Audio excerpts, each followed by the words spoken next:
So I have a Remington rp9, which was made by Remington in the late 2000s.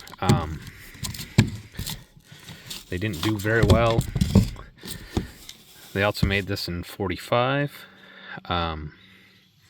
So the rumor is that it used paired ordnance double stack mags, which are 45 size mags for the 9mm. So this is 9mm. I don't have a 45, so that's 10mm, and you can see the difference in length between the two. And then what I did is I converted it to 38 Super, because the 9mm mags are very similar to a 38 Super mag. So that's a 9mm. 38 Super, you can see the case length a little bit longer. The only 45 mag I have is off an FN. You can see the height of that. They compare. The FN mag kind of fits in the Remington, except the catch is on the frame. So when these first came out, they had all kinds of problems, and there was a video put out by Military Arms Channel where he talked about how they used 38 Super mags, or he thought they did or something. So I, liking 38 Super and not being able to find any double stack polymer framed 38 Super, decided why not make one. After the Remington folded because of some bad decisions by Seabrus, and the CDNN ended up with a bunch of them, a bunch of parts.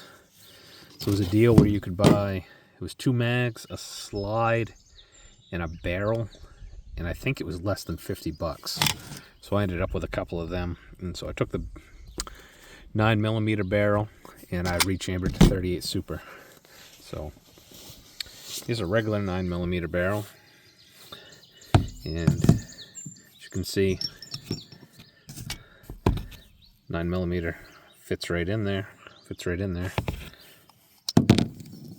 but a 38 Super does not.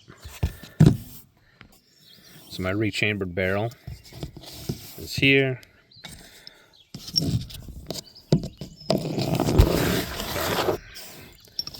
Obviously the 9mm fits in, but it goes too deep. Whereas the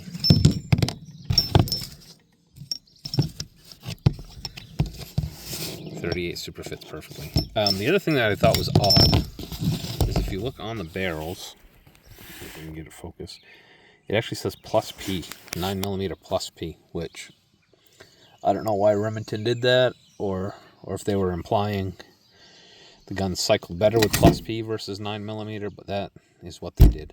So I did not bother to change the recoil spring. I haven't had any problems with 38 Super in that recoil spring. I'm sure if you really needed to, you could measure it out and anything. And I've not seen anybody else do this. If somebody else has it, it'd be really cool for them to reach out and comment. So I'll shoot it in 38 Super, and we'll see how that goes. I'm going to shoot it in 38 Super. I'm going to shoot the plate on the right. So here we go.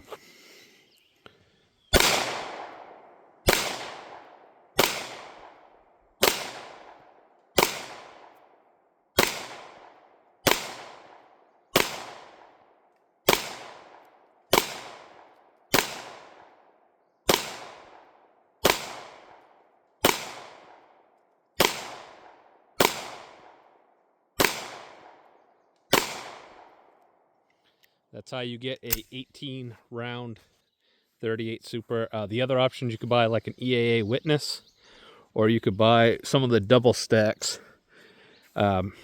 Most 38 Supers you're gonna find are single stack 1911s. And we'll shoot it in 9 now. Obviously we'll just shoot the other plate.